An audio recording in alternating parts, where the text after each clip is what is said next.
Commodore VIC-20. Man, I forgot, this is a PHP developers. Old, right? There's a bunch of gray hair in here. VIC-20. Is there a 14-year-old here? Right there. Okay, this thing here, see that right there? That was a cassette drive. Do you know what a cassette is? You don't know what a cassette is, do you? You do, okay. We had to load it in there. And I'm 5 years old, 1985, when I got this computer. Who else had this computer, by the way? Put up your hands. Oh, yeah. Floppy disk adapter by any chance? Did you had the floppy disk adapter? Oh, God, you had some money or something? I begged my parents for that shit. Oh, by the way, see what it's hooked up to? Old television set, right? Man. And as soon as I got this thing, I was like hooked on it because you could fool around with it. And I discovered there's a manual, like how to learn BASIC. For how many of you was BASIC your first language you ever? You guys are fucking old. Look at this. There's some gray hair in this room. But you know that first moment, at least for me, is when I could get the computer to print something on the screen. It's just kind of magical, right? And I remember like doing this stuff, fiddling around with it, and just kind of falling in love with computers. Specifically, I loved making things with computers.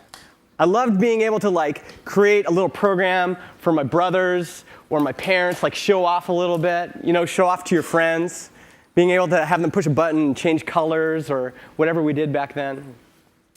Sometimes when it got a little bit further, any of you guys have a Tandy 1000? Do you guys remember that? Oh, man, this is awesome. We're having a little nostalgia talk here.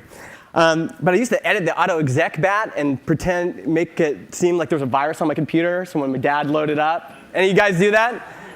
Your computer has a virus, and it's just like pause and had to click. And I kept getting more and more into it. And really, I became a geek at a pretty young age, 5. And in fact, let's do a little audience participation. You guys all have your computers out. I know some of you are like doing work and stuff, checking Twitter. I want you to Google nerd mullet, and then I want you guys to guess which one is me in the 9th grade. Basically, same age as this guy right here. So you guys Google that, nerd mullet. Who am I in those pictures? Google image search, There's some pretty good ones there. I actually won Motley Crue tickets with this photo. I submitted in a contest. This is me in the 9th grade right here. Now this photo doesn't tell the whole story. I got glasses, braces, and headgear in the same week. I was homeschooled this year too. I had the full deal. And I'm still messing around with computers. It was kind of a cool time to be alive, actually, because we got a 386. It had a modem. You could like actually connect to people. Anyone on FidoNet? Was anyone on FidoNet? BBS's Legend of the Red Dragon. Anyone play that? Holy, this is awesome. So got more and more into it, and at one day, my parents invited this neckbeard from the local university to come and help me get hooked up to Usenet on the university computers, like 13 or 14 or something like that. And he gave me a printout like this, like 600 pages like of Unix commands and stuff. And I loved it. And a lot of these people I started hanging out with on Usenet groups were into programming. And so one year I asked for a copy of Turbo Pascal for my birthday. And I remember getting it. It came in a box with like 20 disks. And I remember like loading it up and opening the IDE for the first time. And first time in my life, I was kind of sad because for whatever reason, I couldn't grok programming. I tried doing tutorials. I had every chance to learn, and I just couldn't get it. And it didn't stop me from making things with computers. I started like doing menus in ANSI art for bulletin boards. A friend had HyperCard. I really liked the visual model. It just connected with me. Macromedia had a product called Authorware I got really into. And then Microsoft Access. Now, I know a lot of you guys think it's a joke, but for me, the way I think visually, Microsoft Access was a dream because you could design your whole application visually, fields and buttons, and then you just had to combine it with a little bit of logic in the back end. And for me, this was a dream. And this actually became my first software product. I made a database for charities to keep track of their donors, and I burned it onto some CD-ROMs. I rented a table at a trade show like this, just a kid, me with my CD-ROMs, and I sold 2 for $20 each. Yeah, pretty good. And it was actually kind of a light bulb for me because I was like, whoa, like I really like making things with computers. And there were 2 people that were like, I'm going to trust this zitty kid with $20 and get his Microsoft Access database, and I'm going to buy it from him, right? So it started the wheels kind of turning in my head. And it's funny, maybe if Laravel had existed when I was a kid, I would have got programming, and I would have just done that. But because of my path, I kind of got sent along this path here, and I ended up building my whole career on these things. Find out where people are struggling, design software that helps them overcome that struggle, pair with a developer to build it, and then get the word out, do some marketing. And this ended up, eventually I just became a product manager, right?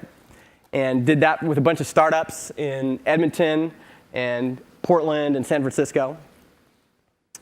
But I kept doing stuff on the side, kept building stuff on the side. And one thing I did was just writing. It still actually blows my mind. This is one of my most popular essays. It's on justinjackson.ca, or you can just search, I'm a fucking webmaster.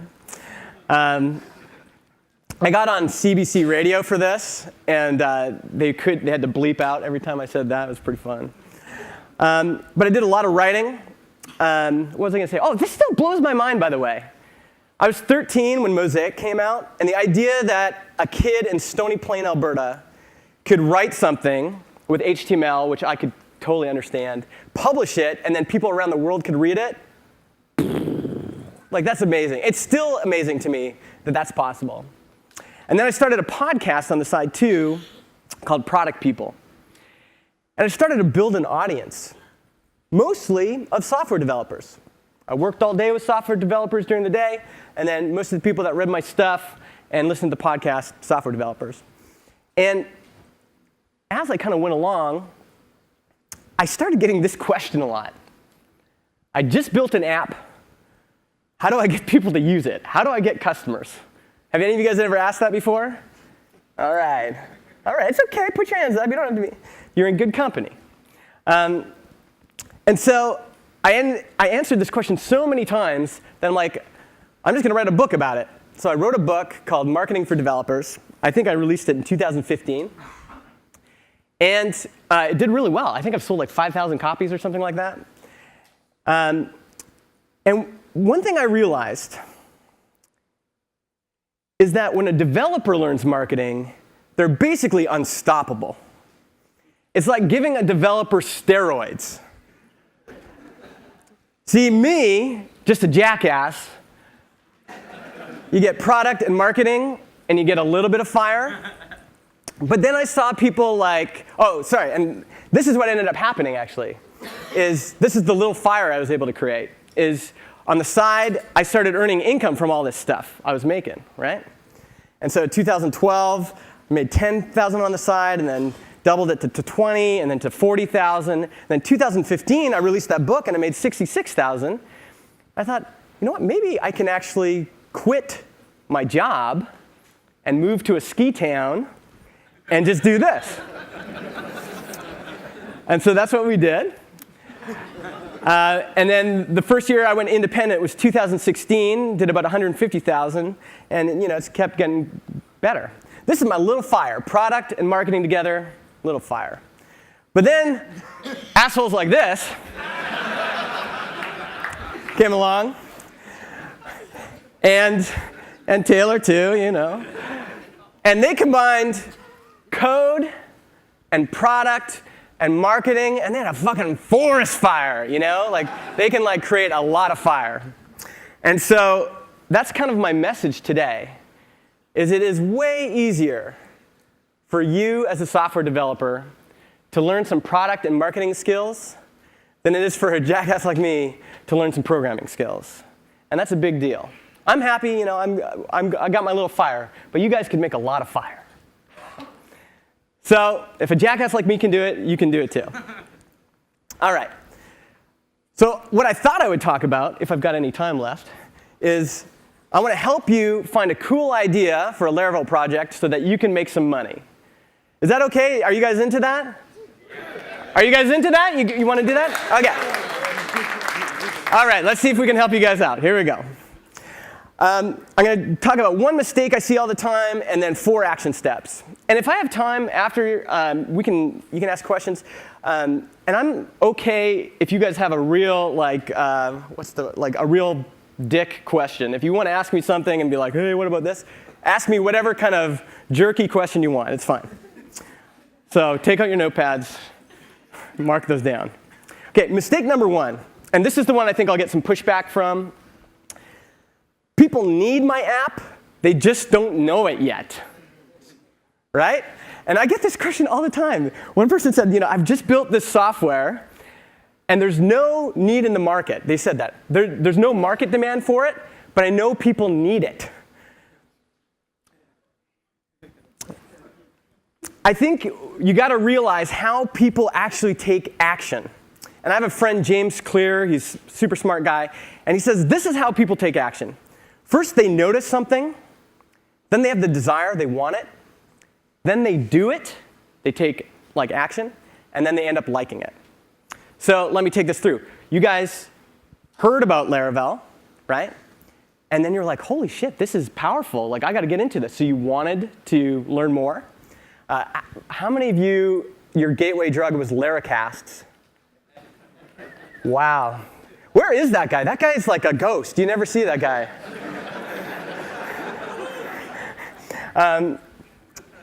But you guys wanted to do something about it, and your first action, the first thing you did, was you subscribed to Laracast, right? And then maybe you built a project, and then after you used it, you're like, I like this, right? It made you feel more awesome as a PHP developer. Is that pretty, you think that's right? Yeah. So this is how people take action. The key piece is number 2. People don't take action if they don't want to. People need to lose weight, but they don't want to. There's an obesity epidemic in the United States. I shouldn't have drank 6 beers last night, but I wanted to, right? So there's a difference between needs and wants.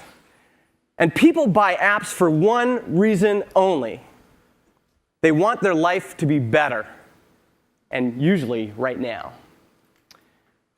If you write down only one thing, write down this. People buy apps for one reason only, and that's because they want their life to be better. And so we hired products to do jobs in our lives, right? So take away my headache, so I can focus on some Laracon talks today, right? I hired Tylenol to do that. Focusing on a need isn't enough. Your product has to give some people something they want. Here's another illustration. How many of you guys are fans of Elon Musk? Oh my God. My wife has the biggest crush on Elon. If Elon said he wanted her, she would leave me in a second. But this is, people need to drive electric cars. We need to, right? We're polluting. Every time we get in these cars, we're polluting, we're ruining the environment.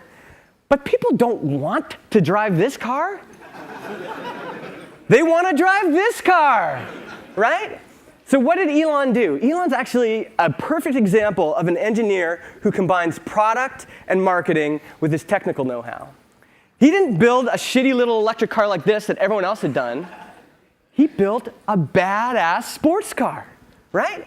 Something people wanted. He wrapped something he thinks the world needs, which is efficient transportation, in something that people wanted.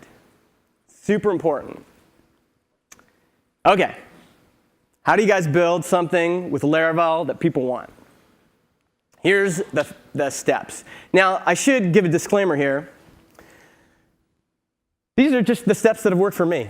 And the other people I've watched do this, maybe they're wrong. I don't know. But these are steps that have worked for me, and it's a good starting point if you're looking to do this. So step number 1, focus on a specific group of people. I've heard this a few times. I've been talking to you guys. How many of you guys have a list with hundreds of ideas, but you don't know where to start? Put up your hands. OK. You got hundreds of ideas, and it's overwhelming, right? Like, how do I start? What am I going to build? Or I was talking to some guys today. They're like, I start one thing, and I get halfway through it, and then I lose interest, and then I start another thing, right? Instead of starting with an idea, I'm going to recommend that you start with a group of people. And actually, I'll just back up. The reason I recommend this is, first of all, I think it's motivating to know who you're serving. Instead of making everything serve the idea that you came up with at 1 in the morning, you're just thinking about real human beings behind a screen and how you can make their lives better. It's a lot easier, at least for me, to be motivated about a project when I'm like, OK, I'm helping software developers build and launch apps that actually get users. You know, that motivates me to want to finish the book or finish the video tutorial or whatever I'm doing that day. So start with a specific group of people. And there's a few tricks for doing this. One is go, what group do I belong to already? Right? And so for Taylor, he was a PHP developer. And he kept running into struggles, right, with PHP. And so he said, I'm going to serve other PHP developers, a specific group of people. He could have chosen developers in general. He could have chosen even a bigger group, like, I'm going to get in trouble for this, JavaScript developers. What do you guys say, Java? Java or Java? I say Java. You guys are all wrong. But, you know, he chose PHP developers, right? A group that he already knew, a group that he was a part of.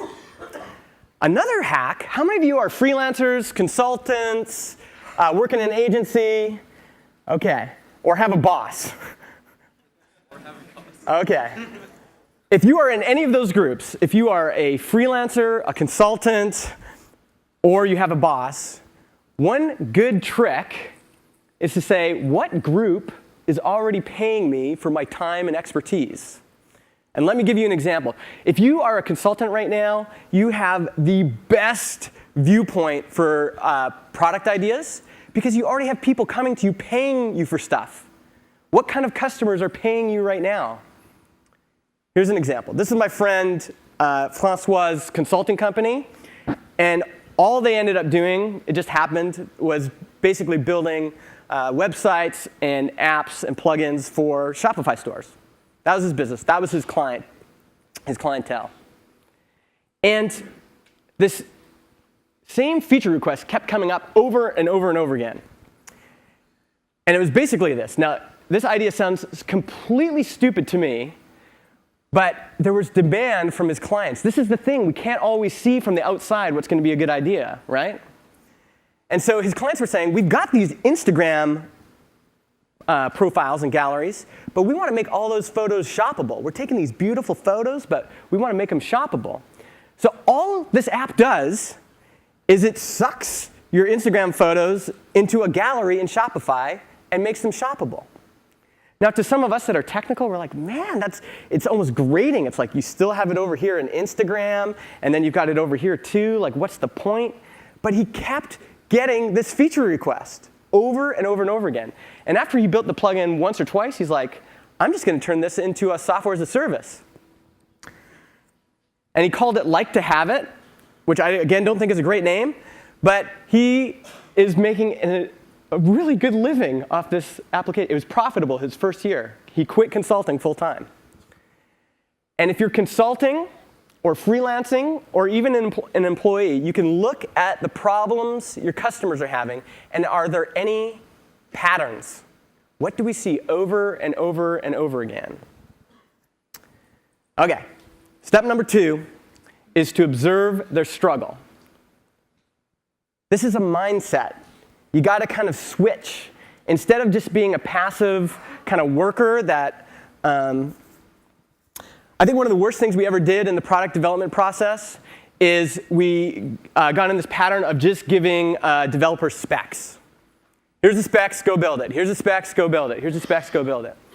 And I think that's a shame, first of all, because I think developers are some of the most creative problem solvers in the world. But when you always are hiding the why behind what you're doing, I think that's just damaging for the product overall. But you, as you're building these things, you can start to observe, okay, why and what? Like what keeps coming up over and over again? Okay, here's a good example. Look at just like, if you're just like browsing the web, what kind of questions come up all the time? And so this morning, I just grabbed a few. Like, should I learn Laravel as a framework after being what's a PHP procedural program? I don't know what that is. But, people are asking, is Laravel too complicated for beginners? Learning PHP and Laravel, I'm a competent computer user. You can see there's some struggle, right? I love this one. Ask HN, I'm starting a new job as a PHP developer tomorrow.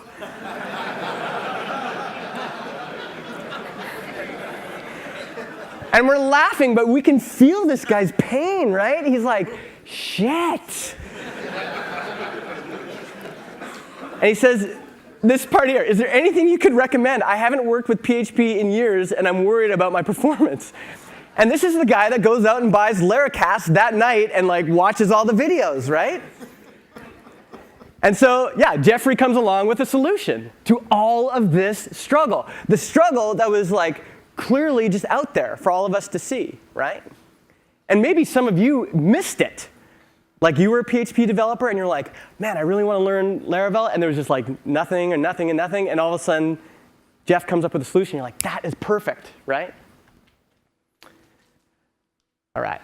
Step 3 is create a hypothesis. So my buddy Francois, maybe his hypothesis was, turn my Instagram photos into a shopping gallery so I can sell more products. You've got the struggle, and you've got the dream of a better life. I'm struggling to turn these photos into a gallery, and my dream of a better life is I want to make more money, because that's what Shopify store owners care about. By the way, as a quick cheat, most business owners, the people that are going to be paying you for your product, want to save time, save money, or make money. So if your app, your Laravel app, does any of those things, you've got a good chance of selling it. Here's another good example of this kind of struggle and then dream of a better life. Never write another loop again. That's the struggle, right? You've got complex, ugly functions. What's the dream of a better life? Learn how to craft simple, elegant code that's a pleasure to write and a joy to maintain. Struggle, dream of a better life, right? And that was his hypothesis going in. I think people are struggling with this. I think I can help them with it. And the magic words you're kind of looking for in this hypothesis is give me, help me, free me, make the, take the, equip me, right? Those are the things that often come up when you're helping people get from one point to another. And then step 4 is to build something small and iterate. Is Ian Landsman still here? Just so you guys know, Ian disagrees with everything I say. But I think this is one thing him and I actually agree on. He's starting a new project, and they're starting small. He always likes to bootstrap new ideas, and starting small and iterating is a great way to build profitable products. Here's an example from my own life. So I'm doing this podcast, I got this blog, and I keep seeing this question, not just on Quora, but in my inbox. How can I keep myself motivated as a sole founder?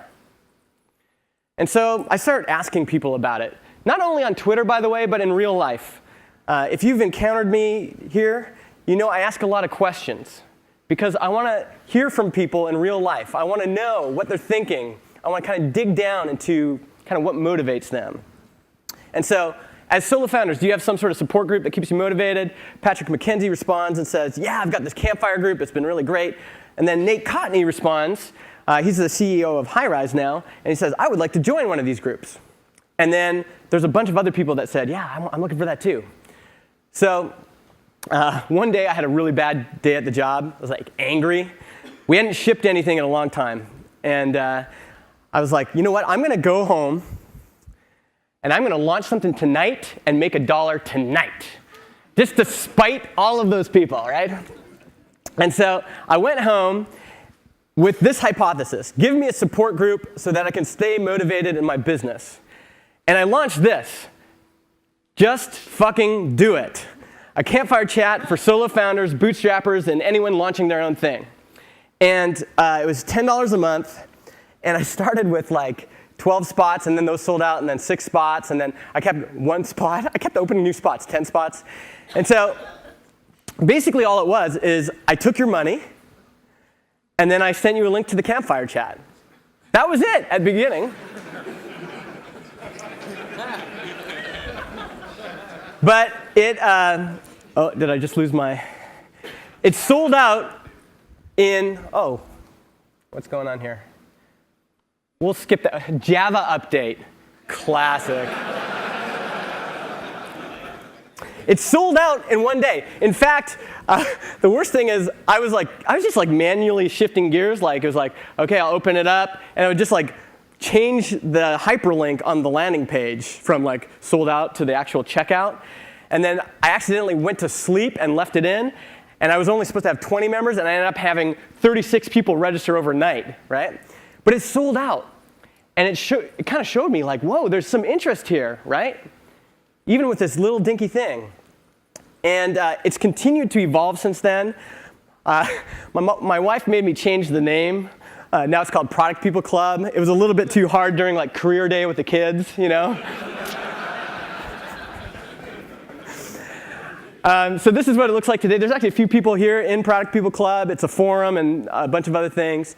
And this was a side project that I started when I was a product manager, but it really quickly earned over $70,000. That's Canadian, so it's like $5 American. Good one. All right, so your turn. This is kind of your homework. I want you to go home, and I want you to observe your clients, your peers, and your boss. These are all people that pay money to solve problems. We know your clients pay money, or they'd be bad clients. Your peers pay money, because look at all you guys here. You guys all paid good money to be here. Or maybe you didn't pay, maybe your boss paid, right? So these are the kinds of people you want as customers if you're thinking about building some sort of Laravel web app. You can also do some research online. Just as you saw me kind of go through Quora questions and Hacker News threads, you can do all that stuff online. Sometimes I like just going to Twitter search and just going like keyword and then question mark. So like Laravel question mark, and just see what people are asking questions about. What are they struggling with? And comment threads specifically are great. Like a lot of people don't like Hacker News threads. I fucking love Hacker News threads. I just get right in there, and all these people are complaining. Love it, because there's a lot of struggle there, right? There's product ideas there. And you can also do this kind of research offline, right? Your current clients, your competitors. Where are competitors making money? Meetups, conferences, trade shows, all that stuff. And what you want to figure out is this. And this is all, Michelle mentioned jobs to be done earlier. Jobs to be done is an incredible theory for understanding why people buy products. And so if you guys are looking for some resources on that, I recommend a book called When Coffee and Kale Compete And again, a terrible book title. It's free right now, though. And then Clayton Christensen, who's the Harvard researcher who's kind of pushing a lot of this, has a new book called Competing Against Luck. Get the audiobook version and just listen to the first 2/3. Skip the last third. But jobs to be done is basically this. People are over here, but they have a dream of a better life over there. And there's obstacles standing in their way. And so they hire a product, your product, to help them overcome that obstacle and get to a dream of a better life. That is the job of every single product. I'm over here, I've got a dream of a better life, and there's all of this struggle and pain and obstacles in the way, right? And again, I think if you look at Laravel, it's a really great example of that, right? You're struggling over here, there's no good PHP frameworks, all of a sudden there's this one over here, and it helps you overcome the struggle and become more awesome. Here's the questions that I just, in written form. The last one, what have they already tried, is also interesting. So I've asked a bunch of you that question. What did you try before Laravel? And I tried this, didn't work. Why didn't it work? It was like too hard to configure. Tried this, didn't work. Why didn't it work? It was too light, right? And so then you can figure out, what do people want? Your competitive advantage is always going to be in how well you understand the customer. It's not going to be sometimes competitive advantage is in tech, but it should always start with an understanding of the customer. So Algolia, I'm just guessing now, but Algolia understands that the customer wants things to be fast, and so then they've built, on the technical side, a competitive advantage, but it comes from this core of understanding the customer. And again, at home, after you've done all that kind of research, think about what's the smallest product you could create. And I think you've seen, Adam started doing I don't know if he did workshops before, but workshops is a great place to start. Adam started with a book, open source projects, plugins and add-ons, video tutorials. Here's a kind of a bonus opportunity thing. The one place I'm seeing a lot of people have success, probably in the last 5 years, the only profitable SaaS I've seen launched are all what are called micro SaaS, but really it's just like building a SaaS on top of a bigger platform. So my friend Francois has a Shopify app, right? And he uses the power of the Shopify App Store as a channel to reach customers. It's done really well. Slack has an app directory. Heroku has an app directory, right? So you can build on top of those, and then you've got the distribution figured out. The disadvantage is that they can release your thing as a feature and wipe you out, so you're probably not going to have as long of a lifespan. But a lot of these companies, go for 5, 10 years, and it's a nice little business.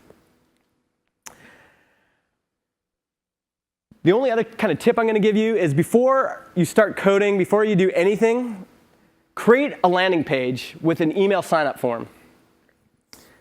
This is what Adam did for test-driven Laravel. You need to figure out if there's demand, and a good proxy for demand, like people paying you, is them giving you their email address, right? And Adam even got email addresses from fucking developers, so you can make it work for you too. It's gold. And I think 1,000 subscribers is a good benchmark. Once you hit 1,000, you're like, oh, there's something here. People really want this. Launch.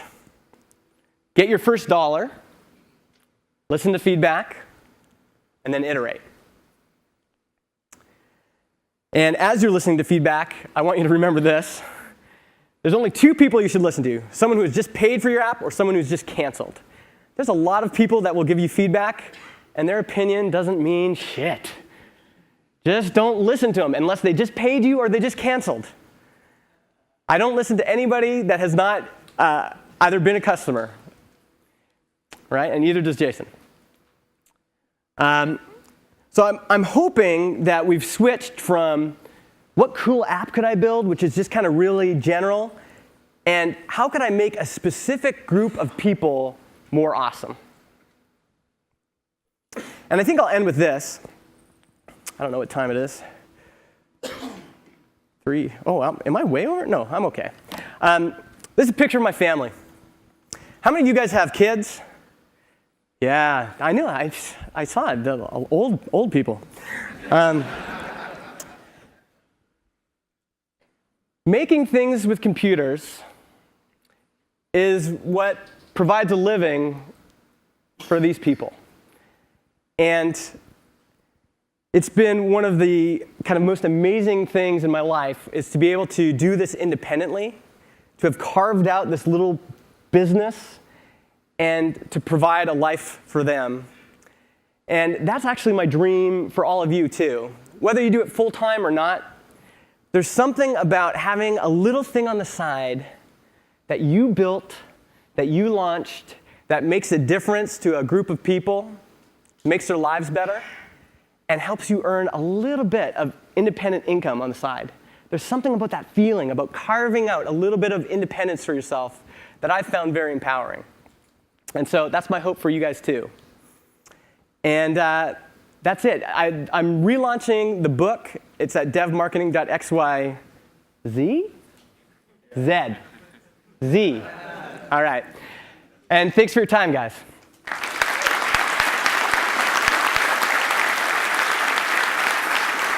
Have focused on that group so much, and you understand that customer so well, and you can see where they're still struggling, and there's an opportunity, that's when you should go into the market.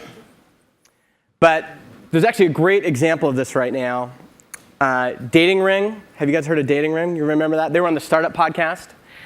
So they had this idea of what they thought people needed. They said, what people need is to not have profile photos on dating apps because that is just a distraction. And there was all this good, heady research to back it up. People actually date better when they don't look at the profile photo first. But what did people want? They wanted Tinder. They want to be able to see the people's face, right? And so that's the key, is you really have to understand the customer so well that you know what they actually want, right? And like I said, this is like, the more you practice this, the more you're going to see it all the time. That people have a hard time articulating what they want, but when you actually look at what they do, right? You give them an app that has profile photos and you give them an app that doesn't, they use this one. Even though in a focus group they might say they prefer this one, right?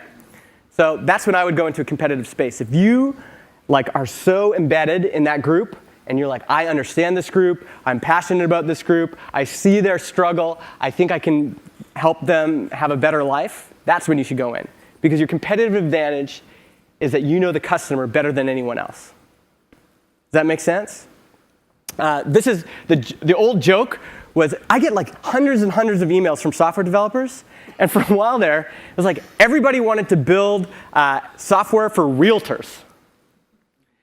And I was like, do you like realtors?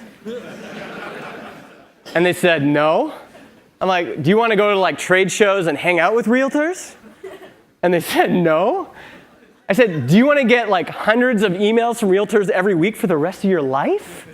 And they said, no. So they weren't excited about the customer.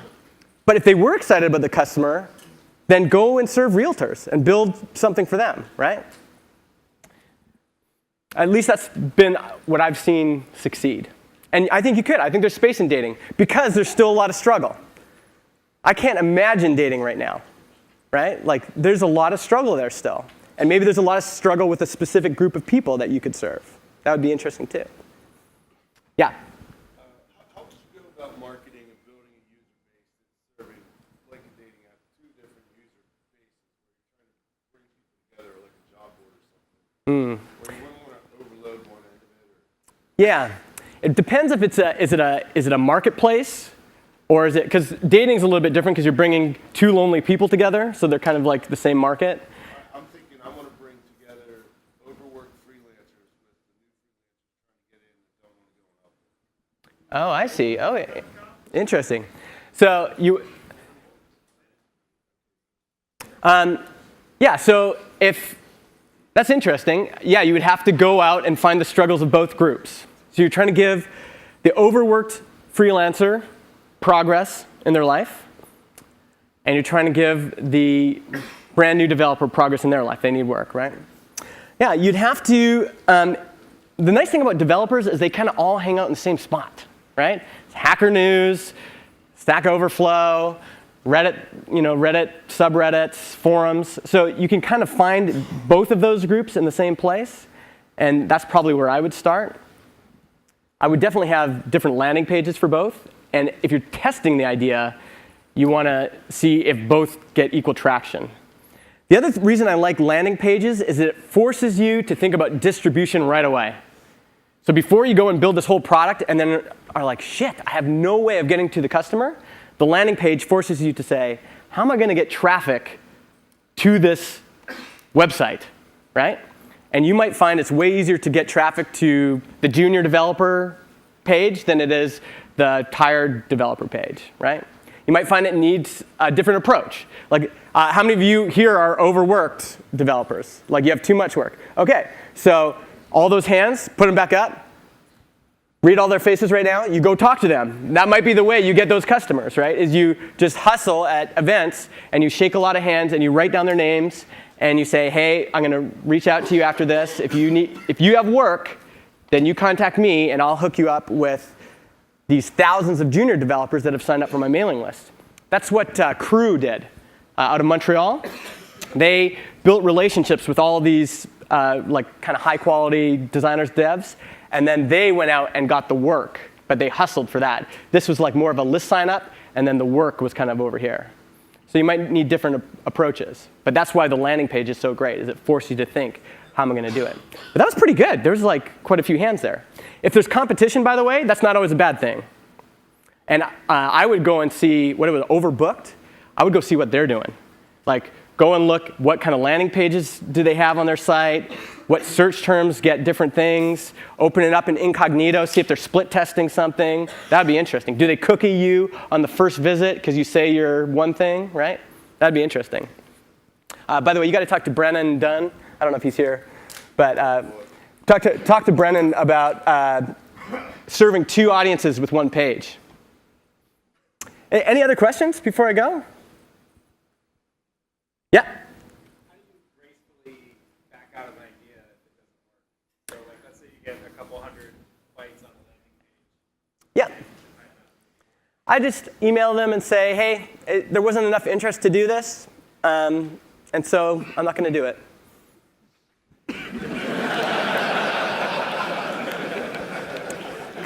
I mean, think about like I don't know. There's a lot of paid products that do this, right? They're like, sorry, it didn't work out. And sometimes people are pissed off, but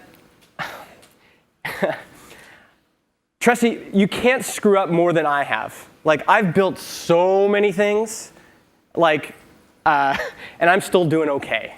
So you guys are way more careful about that stuff than I am. I think it's better to launch and try something and go, oh, you know, it didn't work. Or sometimes you can pivot to something else. I think I was saying, like, there's kind of three stories, right? There's like the Taylor Otwell story where he's having the trouble himself, and it just happens that a lot of other people did too, right? Then there's the stories of people who started with one thing and it didn't work, but then they pivoted to another thing, and they just kept pivoting. And sometimes that same audience just sticks with you. It's like, OK, yeah, OK, you keep going. And so that approach can work too. But I think the third approach is to, if you've done a lot of your research, you can almost start to anticipate when there's going to be a lot of traction. Like with marketing for developers, I knew it was going to go crazy. I just had that feeling. I was writing blog posts about it, and it was like, those were my highest traffic blog posts. I think I got 3,000 signups like the day I opened it up. So you can kind of start to feel when you've maybe got a little magic going on. But yeah, you can just back out.